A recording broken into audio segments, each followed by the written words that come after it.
اللہم صلی علی محمد وعلی آل محمد۔ عرب کا ایک مشہور سردار قیس جب دربار نبوی صلی اللہ علیہ وآلہ وسلم میں حاضر ہوا تو اپنی زندگی کے نمایاں کارنامے بیان کرتے ہوئے اس نے یہ بھی بیان کیا کہ میرے گھر ایک بچی پیدا ہوئی جبکہ میں سفر میں تھا۔ میری بیوی نے خوف کی وجہ سے اپنی بہن کے یہاں اس بچی کو پرورش کے لیے بھیج دیا۔ جب میں سفر سے واپس آیا تو میری بیوی نے مجھ سے کہا کہ ایک مرا ہوا بچہ پیدا ہوا تھا۔ وقت گزرتا گیا اور وہ بچی پرورش پاتی رہی اور پتہ ہی نہ چلا۔ ایک دن جب میں گھر سے باہر گیا تو وہ لڑکی اپنی ماں سے ملنے کے لیے آئی۔ اتفاقاً اس کی موجودگی میں بھی گھر واپس آ گیا۔ جیسے ہی میں نے ایک تہذیب دار لڑکی دیکھی تو اپنی بیوی سے دریافت کیا کہ یہ بچی کس کی ہے۔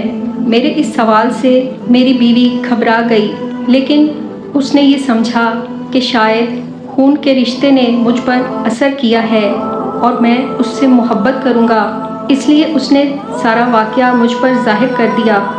اس وقت مجھ پر اس بچی کے لیے محبت کا ایسا غلبہ آیا کہ مجھے اس بچی پہ رحم آ گیا اور میں نے بیوی سے کہہ دیا کہ اس کی پرورش کرو۔ ایک دن میری غیرت کا پیمانہ لبریز ہو گیا اور میں اس لڑکی کو بنا سنوار کر کسی دعوت کے بہانے جنگل میں لے گیا اور گھڑا کھودنا شروع کر دیا۔ جب میں گھڑا کھود رہا تھا تو میرے کپڑوں پر اچھل اچھل کر مٹی پڑتی تھی تو وہ فوراً محبت میں اس کو برداشت نہ کرتے ہوئے اپنے دونوں ننھے منھے ہاتھوں سے میرے کپڑوں کو جھاڑتی تھی، لیکن اس کی محبت کا مجھ پر کوئی اثر نہیں ہوا۔ میں نے اس گھڑے میں اس بچی کو کھڑا کر کے اس پر مٹی ڈالنی شروع کر دی۔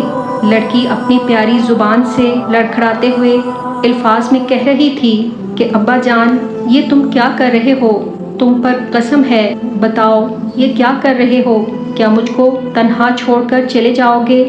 اس کی درد بھری آواز سے زمین شک ہو جاتی، فولاد پانی ہو جاتا، پہاڑ پھٹ جاتا، مگر انسانی دل کا تو کیا ہی کہنا تھا۔ میں دیوانہ وار اپنے کام میں مشغول تھا۔ میں نے اس لڑکی کو زندہ دبا دیا اور واپس چلا آیا، لیکن اس کے بعد معلوم ہوا کہ اس معصوم ٹکڑے کی فریاد نے ایسا زخم کر دیا تھا جو آج تک بھر نہیں سکا۔ اس کی یاد اب بھی مجھے ستاتی ہے۔ پیارے آقا صلی اللہ علیہ وآلہ وسلم نے جب اس کی زبانی اس بچی کی یہ درد بھری کہانی سنی تو آپ صلی اللہ علیہ وآلہ وسلم کا دل بھر آیا اور آنکھیں مبارک پرنم ہو گئیں، اور آپ صلی اللہ علیہ وآلہ وسلم کی زبان پر یہ الفاظ جاری ہو گئے کہ یہ بڑی سخت دلی ہے، جو رحم نہیں کرے گا اس پر رحم نہیں کیا جائے گا۔